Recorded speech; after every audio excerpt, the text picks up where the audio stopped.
Little Gengar's here. Say hello to him. Hello. What's up, guys? It's your boy Chrysalis here, and today is the day 3 of Paul Thomas Anderson week.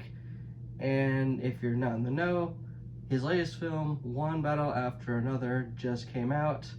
And before it came out, he actually had a small list of films that you should consider checking out before checking out One Battle After Another. These films are reflective of ideas that they had for the movie, influences, just the way the movie was filmed, or just common themes and narratives and everything. It's a very well thought out list from one of just the best filmmakers ever to do it. But I'm not just going to list out the films just on their own. I'm actually going to give it a try and recommend 5 films that I personally think you should watch before watching One Battle After Another. I think the movies I'm recommending, similar to how the movies that Paul Thomas Anderson are recommending, have similar themes and just parallels with One Battle After Another, as well as parallels with Paul Thomas Anderson's recommendations as well.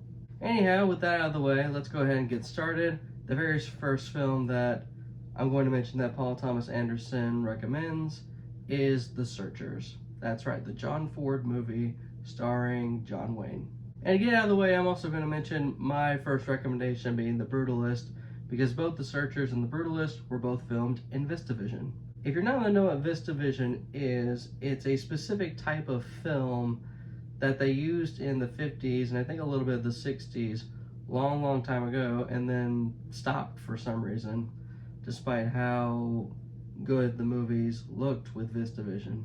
They stopped for like a solid 7 decades, and then for some reason The Brutalist just brought it back. And now we have One Battle After Another that is filmed in VistaVision, as well as I believe Begonia is also filmed in VistaVision. So it's returned for reasons unknown. It's nice to see that we are revisiting old formats despite so many new advancements and everything, like with digital and stuff.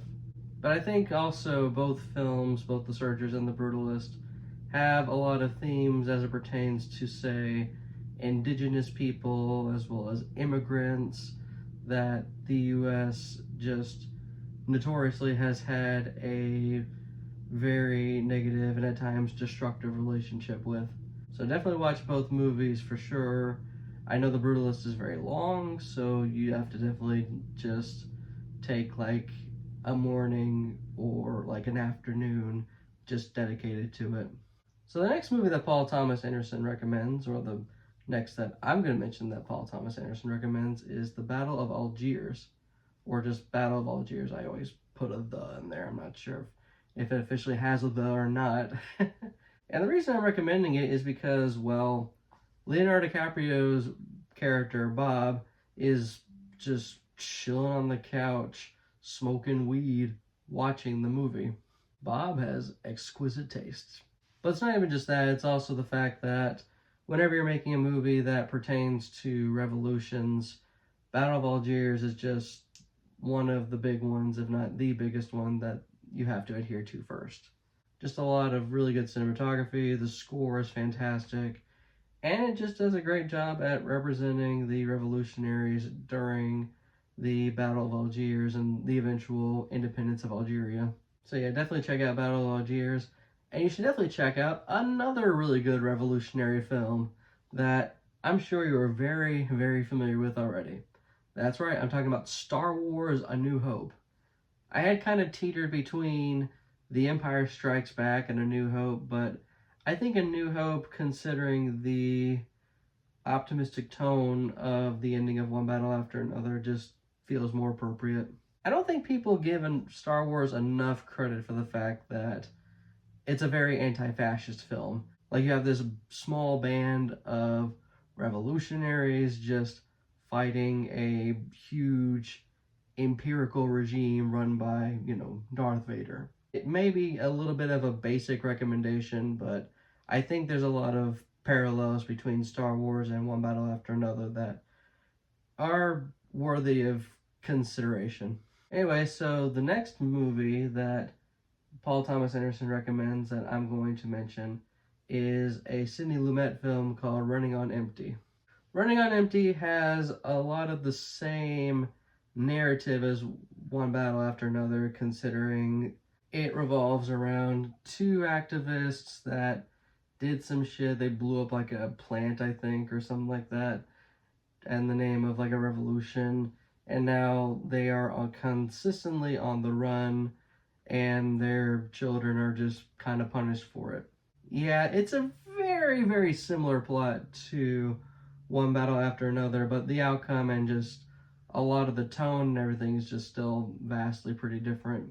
And both endings, I feel like, offer a lot of hope and just keeps things pretty open-ended.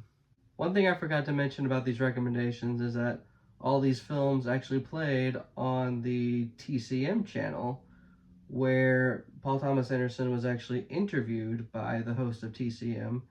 And one thing that he mentioned about Running on Empty is his belief that films should be set up to where when it ends, it should just leave you floating. It should just leave you thinking to yourself, what could potentially become of our character next? Instead of just giving you, like, you know, an epilogue saying, and such happened to this character, and they live happily ever after, blah, blah, blah. I'm like, well, okay, I guess. So yeah, definitely check out Running on Empty if you can. From the few Sidney Lumet films that I know for a fact I've watched, like I've watched Dog Day Afternoon, which is fantastic. I watched Network, which is one of my favorite movies of all time.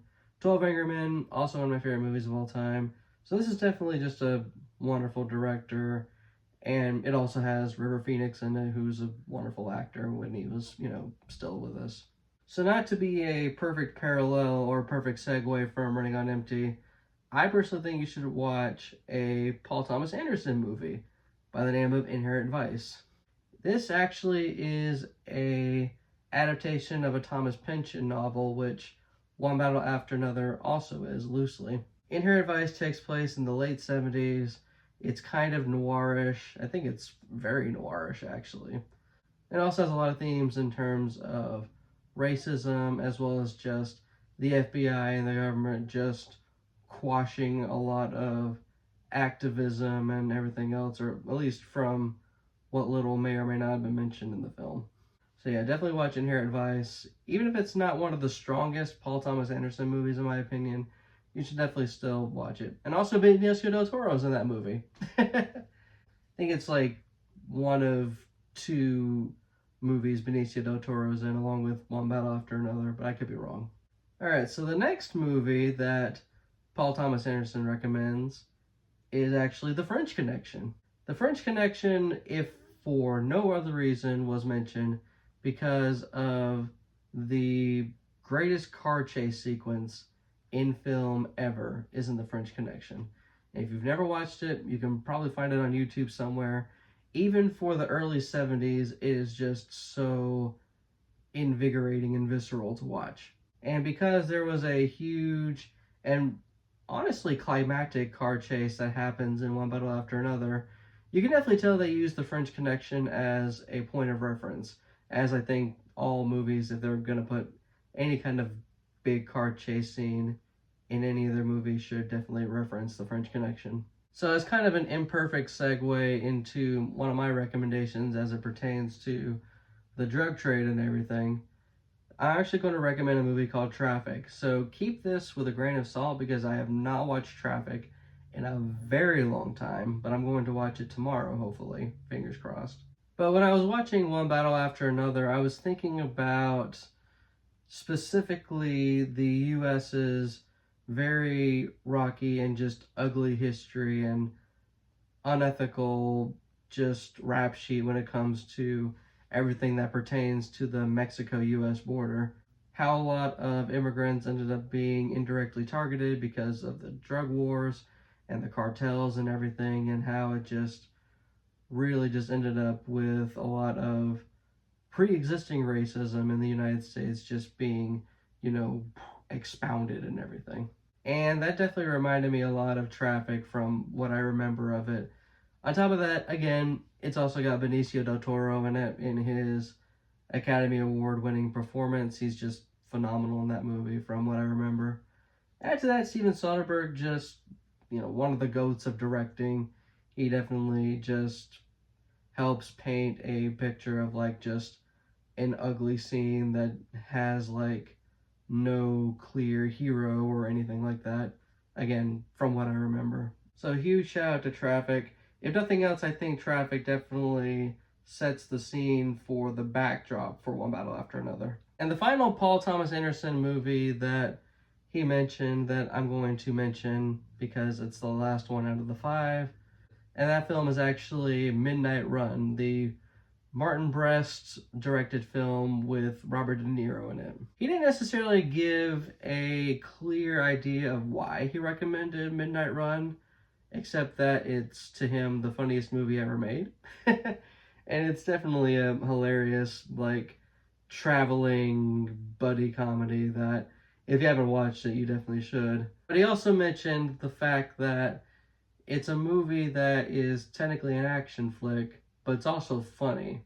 And when he brought that up, a lot of the hindsight about my understanding of comedy and action just gave me an epiphany that not a lot of action movies back then were funny.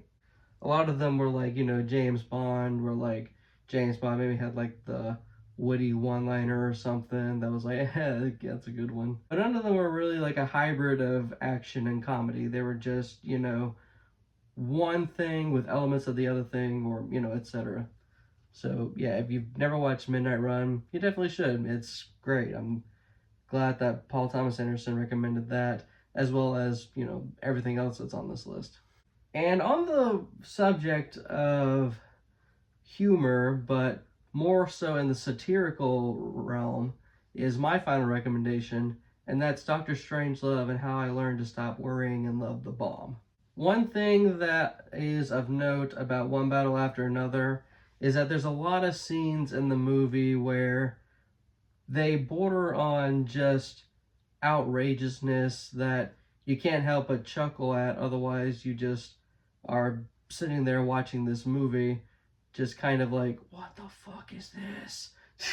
And the same can definitely be said about Dr. Strangelove, considering the fact that this is a dire situation in the film that could cause just complete, total, and nuclear annihilation, and yet it's funny.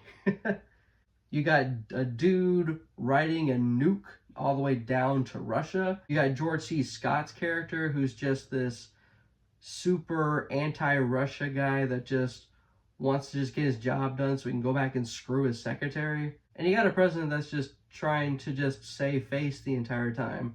I will never forget this line in Dr. Strangelove when I first heard it, when one of the Russian ambassadors and George C. Scott's characters were fighting, and the president goes, "Gentlemen, you can't fight in here. This is the war room." So yeah, huge shout out to Dr. Strangelove. I just remember reading what Steven Spielberg was saying about One Battle After Another when he watched it, and I was just thinking to myself, that sounds a lot like Dr. Strangelove. So yeah, huge shout out to that film. But yeah, that's it. There's probably a lot of other films that, could definitely be recommended as paired with One Battle After Another, but for sure, these are the first ones that came to my mind, and these are the ones that Paul Thomas Anderson just definitely gave a lot of thought with, and yeah, that's pretty awesome on his end. Anyhow, if you've watched One Battle After Another, what are some movies that movie reminds you of? Let me know in the comments below, and while you're there, considering liking this video. If you definitely just like this video, it helps the algorithm and all that jazz. And while you're there, consider hitting subscribe for movies like these. I always say movies. Consider hitting subscribe for videos like these. Thank you, me. I definitely don't have to edit that out. I'm going to leave it in as a blooper.